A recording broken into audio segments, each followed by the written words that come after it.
have a unique experience for you to kick off the 2013 year of the Success Magazine CD. Last year this time, we did a switcheroo from the normal setup where I interview or interrogate, depending on your vantage point, a top thought leader to draw out their best ideas, tips, and strategies related to that month's topic. What we did is we switched seats and a top thought leader got to interrogate me to drain my brain of good ideas to kickstart the year. Well, it seemed to be a big hit, so we thought we would do something similar for you to give you a jump start into 2013. Now, of all the people I could have called on to sit on the other side of this table, I picked one of my all-time favorite success gurus, a mentor, an ally in the mission of inspiring others to greatness, and a personal friend, Mr. Brian Tracy. If you are unfamiliar with Brian, and I'm not sure how, he is the international best-selling author of 55 books, a Hall of Fame speaker, and simply put, a true legend of self-improvement and personal development. We're going to focus on the topic of how to design, stick to, and achieve your big goals in 2013 and beyond. You do have big goals for this year, right? Well, you've arrived at the right discussion. My dear friend Brian, welcome to another year of success. I'm delighted that you are excited to do this. Darren, I am so excited about this. I want to start off right at the beginning with one of my favorite exercises, and that is this, is to project forward to December 31st, 2013, and say, this has been the best year of my life. And if you were to do that, then ask yourself the question, what would have happened to make 2013 the best year of my life? You know, as I know, that the more you have a vision, a clear idea of where you want to end up down the road, start with the end in mind, the more likely it is you'll achieve it. So one of the things that people need to do is keep thinking, what would have to happen to make this the best year of my life? I love that. So, Brian, let's go back to the beginning. Let's start by having you tell us when you discovered the proper process of goal setting and the kind of impact that it's had on your life. Well, I bombed out of high school. I fooled around too much. I got into trouble. I worked at laboring jobs for several years. I was struggling. I was working as a cold-collar salesman, living literally from day to day and missing meals. And one day I was sleeping on the floor of a friend's little apartment, and I came across a book that said, if you want to be successful, you have to set goals, and you need to write them down. So I took a scrap of paper, and I wrote down 10 goals that I wanted to achieve. And they were ridiculous goals. Make a lot of money, have clothes, have my own place. 30 days later, my whole life changed. Within 30 days, it was almost like a completely new world. I lost the list, but I know that most of the things that I achieved were on that list, and I have become a lifelong goal setter ever since. Yeah, I tell a story often about when I was 18 years old, I was waiting for a table in the lobby of a restaurant, and I met a guy who we struck up a conversation, and he invited me to a seminar. I'd never been to a seminar. I was only 18 years old, and that's where I really discovered the idea of having 100% accountability for your life. And then afterwards, he agreed to meet with me a couple of times for lunch at that same restaurant, in fact, and he taught me the process of goal setting. And then a measurement system to guide you through to the actual achievement of those goals. And that system I've used for 2 decades. And it has been, I would say, it's been worth for me several millions of dollars just learning that process. I attribute it as the number one skill that has created any unusual success that I've had. And the odd thing about it was, at 18, before I had turned 19, I had earned a 6-figure income. And then I went on to be an entrepreneur and never looked back. And the thing that's interesting for me, Brian, is that I get a chance to interview a lot of extraordinary achievers, thought leaders like you, as well as those who are putting that dent in the universe out there as CEOs of billion-dollar brands and so forth. And the consistency that I find amongst all those great achievers, this is a big common question I get asked. Number one is that they are committed to continual learning. But the second thing is that they all have clearly defined goals and a plan to achieve them. So if anybody wants to sort of decode what it is that these extraordinary achievers do that most everybody else doesn't do, I'm giving you the numbers that fit into the lock that will unlock it for you too. One is continual learning, and number two is having clearly defined goals and a plan to achieve them. So Brian, This is what baffles me. The problem I see in regards to this topic is that it's talked about all the time. There's probably not a person on the planet who hasn't heard that they should decide what they want, write it down as a goal, and then go about the business of trying to achieve it. Yet, if you walk up to most people and ask to see their written list of goals, they don't have one. This dumbfounds me regularly. So besides your own testimony about it, let's see if we can convince our esteemed listeners to finally become committed goal setters and give them the firepower to convince their teams to be so as well. So Brian, how would you answer the question, why set goals? Well, I've given this a lot of thought, and I think when you start off in life, it's almost like starting off across a foreign country with no road signs and no road maps, trying to aim at a distant destination, which you really are not even clear about where it is or what it is. So imagine you have two people. One person starts off, no maps, no road signs, no instructions, and just heads out. But the other person sits down, thinks exactly where they want to go, gets a map, makes a plan step by step, schedules it, organizes it, and so on, and sets off.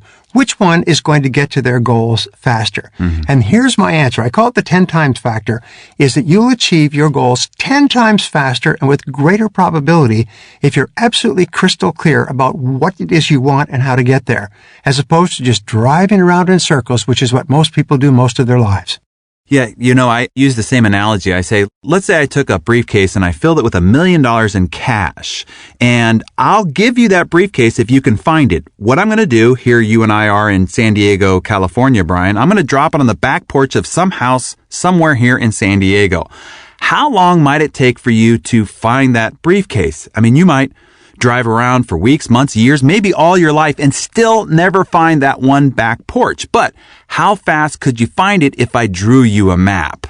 And how much faster could you find it if I gave you a GPS system to check in on all along your journey towards the destination of that back porch? You could go directly to it. And that's the difference between having goals and not having goals, and then a map to actually get to that destination. And most people, as you mentioned, wander around in life aimlessly, then wonder why they never find the briefcase or find the life of their ambitions or their dreams or their objectives. You're absolutely right. It gives you clarity, it gives you confidence, and it gives you calmness. You have this tremendous feeling that you're in control of your life. Now, let's talk about how this works, because all this can sound a little bit mysterious, like there's a genie in a lamp waiting to take your goal order. So you've done a great job demystifying the quote, unquote secret. Darren, what's your explanation of how this goal-setting process actually works? The secret, as it's called, is not a secret. This idea of the law of attraction is really the law of seeing what you're looking for, if you just want to say it in plain language. It's not some mysterious, esoteric voodoo as it sometimes sounds like as it's being described. It's far simpler and more practical than that. So here's how it works.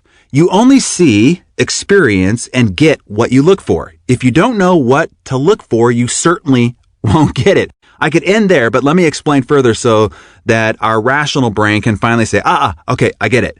So the difference in results seems like magic. There's really no magic to this whole process at all. So like it or not, know it or not, by our very nature, we are goal-seeking creatures. Your brain is always trying to align your outer world with what you're seeing, believing, and expecting in your inner world. So when you instruct your brain to look for the things that you want, you will begin to finally see them. In fact, the object of your desire has probably always existed all around you, but your mind and eyes weren't open to it. See, we're surrounded with billions of sensory inputs, visual, audio, physical, information all day, each day. And to keep ourselves from going insane, we ignore 99.9% of them. You actually, let's talk about this physiologically, have a group of cells in the base of your brainstem that is called a reticular activating system, or a RAS filter, which is the vital function of filtering out 99.9% of all those sensory inputs to keep your systems from being overloaded and you going insane. So the RAS filters all that stuff out that is inconsistent with what we believe or does not support our existing thoughts or is not what we are looking for. Thus, if you get clear about your goals, it gives instructions to your RAS filters to start looking for the ideas, circumstances, and people that line up with what you're looking for. It's kind of like all of a sudden you see all these things that are being magically, quote unquote, attracted to you, but in essence, you're now only seeing what was already there. It's kind of like, Brian, I was looking to buy a new car, and I wanted something distinctive, something different, something unique, not something that everybody had. And so I settled on a particular model and a color and a type and the whole thing. And then once I decided what it is that I wanted, I started looking around and I saw this car everywhere. It's like all of a sudden everybody decided to buy the same freaking car. But in reality, they were always there all the time, but I didn't see them because I wasn't actually paying attention or looking for them. Another example is like you're walking through a loud, crowded airport. I mean, just being bombarded with a caustic noise. And then in the far distance, somebody says your name and you immediately snap your neck and pull that one audio input out of the whole spectrum of that noise and hear it.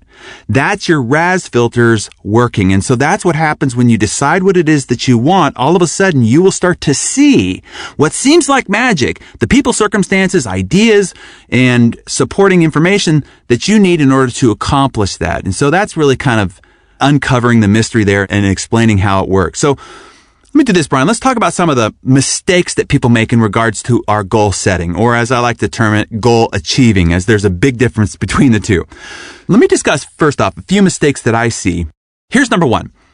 When we were kids, we thought we could write down everything that we wanted and mail it to the North Pole. And then magically all our desires would appear on schedule under the tree in our living room, complete with a pretty paper and bow.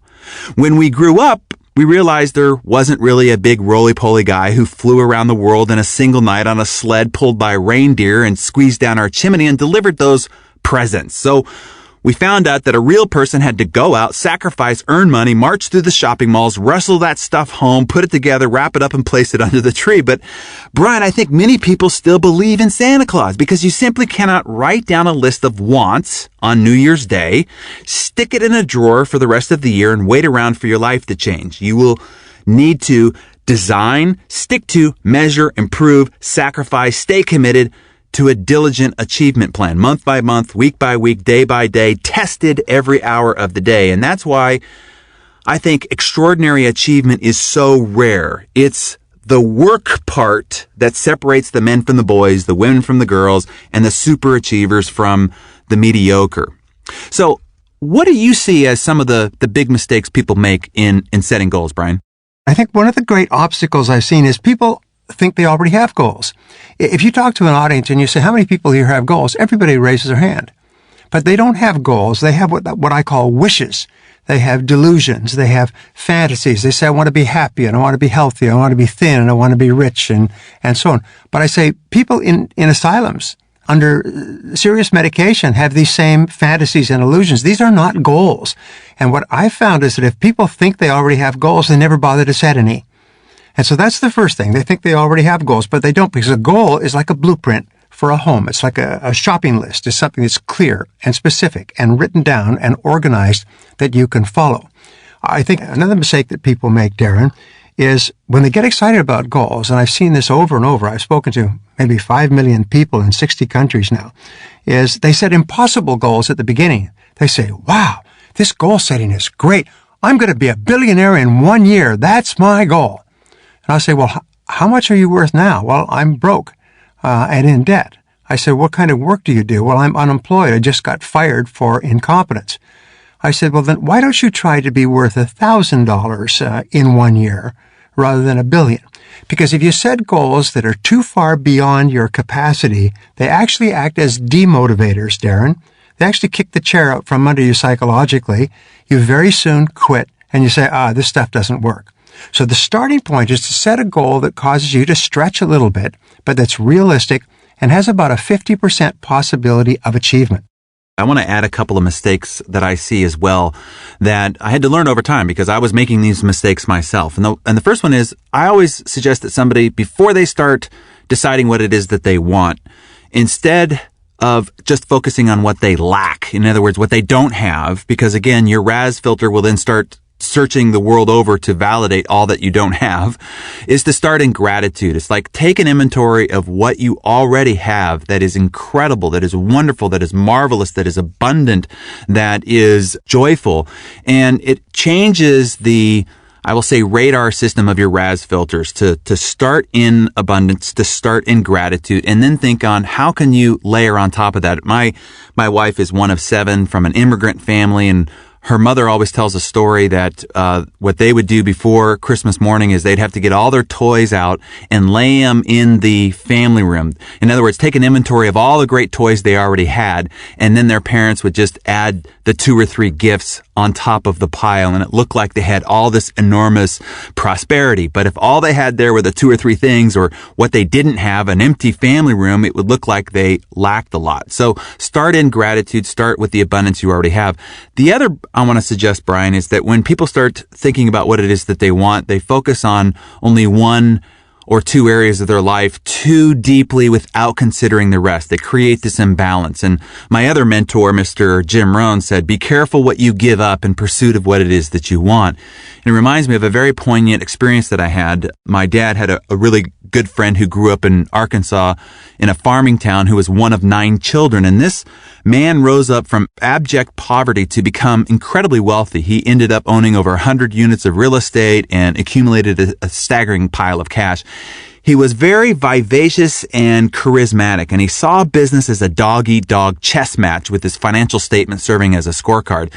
He contracted cancer in his life, and I went to visit him with my dad, and it ended up becoming the day before he died. We didn't know it at the time, of course. We laughed with him. We chatted about his many accomplishments in life for over an hour, and then as we were leaving, he called me back into the room, just me.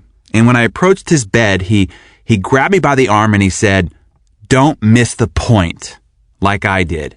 He said, "I wish I'd spent as much time and energy accumulating relationships as I had houses. I wish I'd invested my heart as aggressively as I did my money.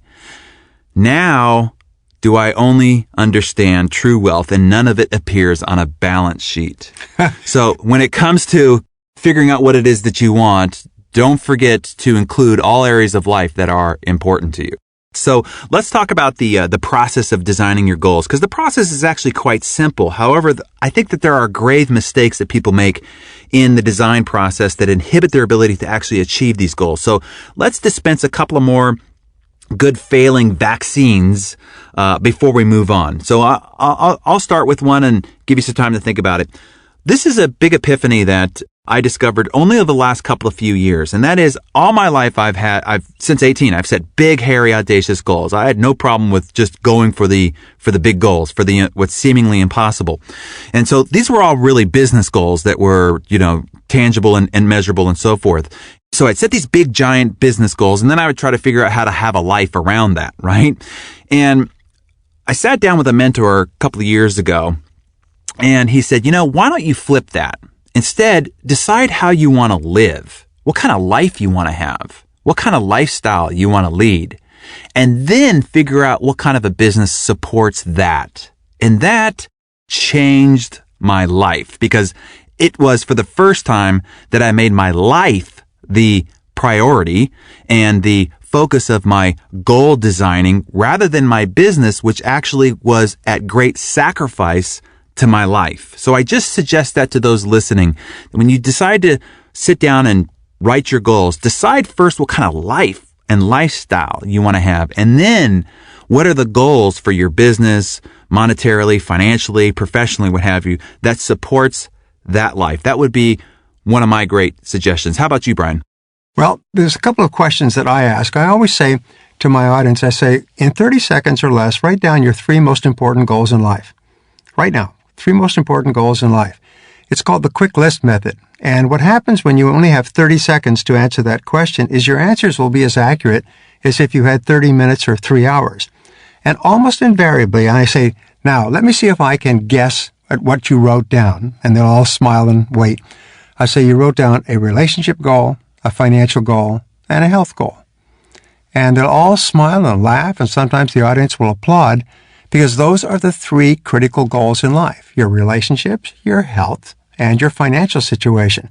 And once you're clear about that, then you can start to tease it out and write down your goals in a greater extent. So that's the starting point, is be very clear about what you want.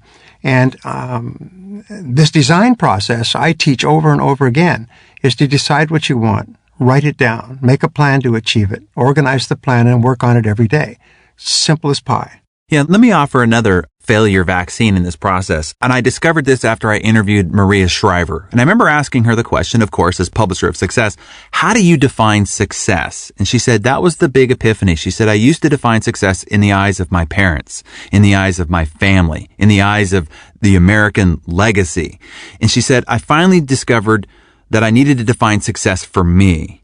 And that was, I wanted to be a great daughter to my father in his final years. I wanted to be a great daughter to my mother. I wanted to be a great mother to my children. I wanted to be a great friend for my friends. And that was the definition of success. And I remember listening to that and going, wow, how many of us are living other people's goals?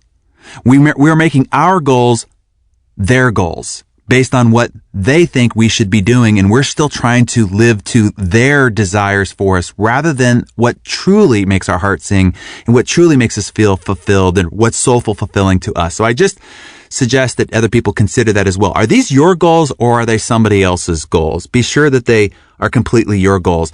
And then the other thing that was a discovery along this process, Brian, is sometimes setting goals can make you too narrow focused, too myopic. In today's day and age, when things are changing so fast, you have to actually provide some flexibility. So I sort of equate it to this idea of freestyle jazz. It's this real art form and it looks like it's fluid and, there are no rules. What people don't realize is that there are actually a set of rules that you have to abide by in order to make jazz. And it's what separates it from noise. Everybody sticks to a key, a timing, a signature. There are bars for the solo and who's going to take the handoff. And then once you have that solid base structure, then you can be flexible and go fluidly and create this art form. Well, that's goal setting. So here's the base of what it is that you want and the idea of how you're going to get there, but be flexible along the way because you're probably going to have to play some jazz on the path between point A and point B of achieving your goals. So what I want to do is, Brian, try to boil this down for people. And I'm going to ask you the question, what's the biggest lesson or distinction that you ever learned when it comes to actually achieving goals or realizing greater success? And I'll give you some time to think about it. I'll share with you mine and then look forward to hearing yours. This came from my mentor, Jim Rohn. It was probably the most pivotal thing that he ever said, at least at the beginning, because it really set me in a totally new direction. At that point, I met him when I was 24 years old, and I had achieved a level of success by just through brute force. I just outworked and out-prospected and out-failed and out-got rejected by everybody else in my marketplace. But I couldn't do anymore. I was working 16 to 18 hours a day. It was impossible for me to do anymore. And this is when Jim said in a seminar that I met him at, how many people want to have more? Of course I wanted to have more. I waited to have him tell me what I needed to do. And he says, if you want to have more, you have to become more. He said, success is not something you pursue. What you pursue eludes you. As he said, it's kind of like chasing butterflies. He said, success is something you attract by the person you become. So whatever it is that you have as a goal, instead of trying to just focus on what you have to do to achieve that goal, write down who do you need to become to achieve that goal.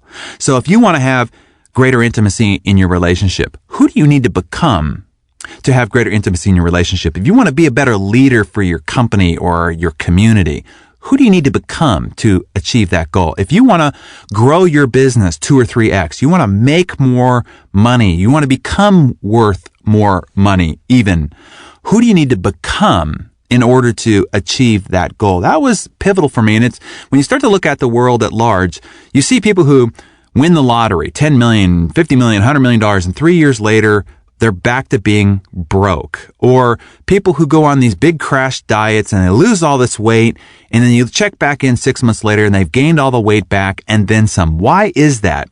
What I equate it to is like a thermostat. That whatever the thermostat temperature is set to, no matter what happens on the outside, it will return the room's temperature to the set point. So if it's set at 70 degrees and all of a sudden it gets really hot outside, air conditioning kicks on, brings the temperature back to 70 in the room. If it's set at 70 and it gets really cold outside, the heat will kick in, it'll bring it back up to 70 degrees. Well, that's what happens in life. No matter what happens on the outside, you win a lot of money or you go on a crash diet, ultimately, your thermostat's going to kick in and it's going to bring your outside world to match your internal world. So you can only ever achieve what matches your level of personal development, your personal self-image, your level of self-identity. So if you actually want to accumulate more on the outside, the key to that equation is to become more on the inside. There's no other way around it. So key point is to raise your set point. And when you raise your set point, magically, it seems, everything on the outside raises to match it. Any other ideas or lessons or distinctions that you learned in the process of achieving goals, Brian? I think that's one of the most profound insights on goal setting. One of the things that I would put in has to do with happiness. And what we know is that happiness is the driving force of virtually all of human life. People are successful to the degree to which they can achieve their own happiness. And what Aristotle said was that human beings are purposeful and that they're only happy when they feel that they are moving step by step toward the accomplishment of something that is important to them. So it's only when you feel the sense of forward motion towards something that's important to you, as you said, a personal goal, that you actually feel happy. One of the turning points in my life was when I realized that each person has extraordinary potential.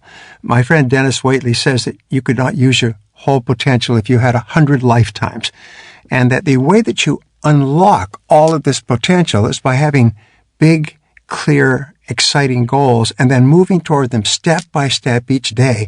And what it does is it just activates all the positive aspects of your mind and it makes you truly happy. So the process of becoming more so that you can achieve more is really the process of becoming a very happy and fulfilled person. So Brian, let's now provide some ideas on how to stick to your goals, because this is the big problem people have, right? They don't have a problem creating New Year's resolutions. They have a problem sticking to them. So offer a few tips, tools, or methods that you use to sticking with your newly declared goals. Well, if you wanted to be physically fit, you exercise on a regular basis. So what I teach people, I would say, I'm going to introduce you to your new best friend. And I would hand out a series of spiral notebooks, school notebooks. And I say, what I'm going to ask you to do is for the next 30 days, write down your 10 most important goals in the present tense in this spiral notebook. You can write down more or less if you like, but always you write down your 10 goals without looking back to what you wrote yesterday. And I said, within 30 days, your whole life will be transformed. People came back to me and said they got more progress and success from that exercise in 30 days than they had from 3 years of working with another process. So number one is get up every morning. Like you say, get up in the morning and read for 30 minutes in something that is uplifting, educational, inspiring, and then write out your 10 goals. What you do by writing your goals each morning, you actually program them into your subconscious mind. You activate your reticular cortex. You stimulate your subconscious and superconscious minds. You start to attract into your life people and circumstances to make them come true. All of these things happen by simply rewriting your goals each morning in the present tense, and it takes about 3 or 4 minutes. We're talking about the topic that I would say is the number one skill that I would attribute any unusual success that I've had. And the number one attribute is how to actually achieve them. And that is my ability to stay consistent. I, of course, learned this from my father. And if you read The Compound Effect, you know exactly how I was woken up each morning, which is the sound of iron pounding off of the concrete floor of our garage as my dad did his old school powerlifting, deadlifts, and other, strongman exercises. And he exemplified consistency and he exemplified a routine. And that's, I think, the key to beating anybody at anything. No matter how talented, experienced they are, you can beat anybody at anything if you can just stay more consistent. Invariably, people, over time, their discipline starts to wane. And if you just stay consistent, man, the tortoise always beats the hare. Now, the best way to stay consistent, I always find, is that whatever key behaviors I need to be performing on a day-to-day basis that will attribute my being able to reach my top 3 goals, I try to build them into a routine so that I don't have to think about it. If I have to make a decision about the key behaviors every single day, that becomes difficult to do day in and day out. So I try to build it into a routine. So the 2 times of your day that you can control, because we all know that chaos ensues in the middle of everybody's day, is when you first get up as you were talking about, Brian, and just before you go to bed. So whatever the key behaviors are that are going to be most important to you accomplishing your goals, build them into a routine that you do without even thinking about it, just when you get up and just before you go to bed. Those are the sort of keys to being consistent, and it's consistency that will ultimately bring you to the destination that you are after. So, Brian, let's see if we can make all this clear and as simple as possible. Take your best advice on the subject and try to boil it down to a 3-point action plan to achieving your goals, dreams, and aspirations. You go ahead and start, and then I'll offer one myself. Well, thank you. I was giving some thought to this. My number one would be for you to decide exactly what it is you want in each area of your life and write it down and set a date for its completion. My second one would be to make a plan, a list, and work on it every single day. And my third is to get up and get going every single morning on your goal. Decide what you want, make a plan, work on it every day. Darren, let's hear your thoughts on this. What would be your 3? Yeah, I think I would roll it into what I call my massive transformation formula. And it really can be as simple as this. It doesn't matter whether you have 10 goals, 100 goals, 1,000 goals. Really, it's like what Jim Collins says. If you have more than 3 priorities, you probably don't have any. If you have more than 3 goals, you probably don't have any. But let's just say these are the 3 most important. It goes back to the first thing you said, Brian, which was, what would it take for you to have your best year ever? The best year of your life, what 3 things would need to be accomplished? So those are probably your top 3 goals. So you write that down, your big 3. Number 2, what's the key behavior? If you had to boil it down to one key behavior for achieving each goal, what would that one behavior be that you would have to do consistently day in and day out? And if you did, it would have the major contribution to you accomplishing that goal. That's number 2, one key behavior. And then number 3, track it. Just simply track the number of times you perform that behavior on a day-to-day, week-to-week, month-to-month, quarter-to-quarter basis. And so inside the Living Your Best Year Ever program that I've got, there's what's called a weekly rhythm register. And it allows you to take all these ambitions and dreams and goals that you've got, roll it up to your top 3, the top 1 or 2 behaviors to accomplishing each one of those goals, and then a single dashboard to just track, check, check, check, and to see whether you're on track or off track on a day-to-day, week-to-week basis so that you can use this as a gyroscope, right? A plane that takes off in LA and is headed for LaGuardia is off track 99% of the time, but the gyroscope kicks in and brings the plane back on track.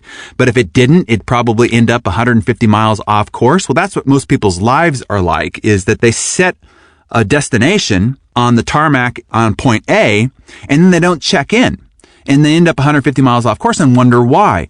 On a quarter-to-quarter, month-to-month, week-to-week, and day-to-day basis, you have to readjust your gyroscope to see whether you're on track or off track. So it's as simple as that. Your big 3 goals, the 1 or 2 key behaviors to achieve in each one of those goals, and then tracking it, and then just being aware of whether you're on track or off track all along the way.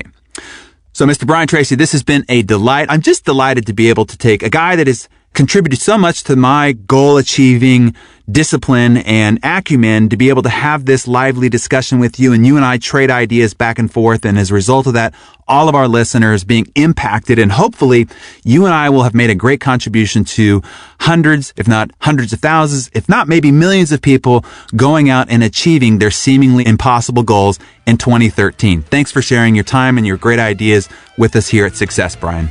Thank you, Darren. And one last reminder, make a decision today to make this the best year of your life.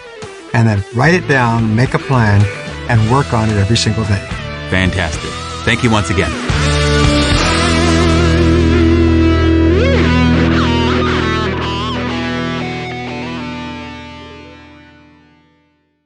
Success Magazine Audio. Copyright Success Media. All rights reserved.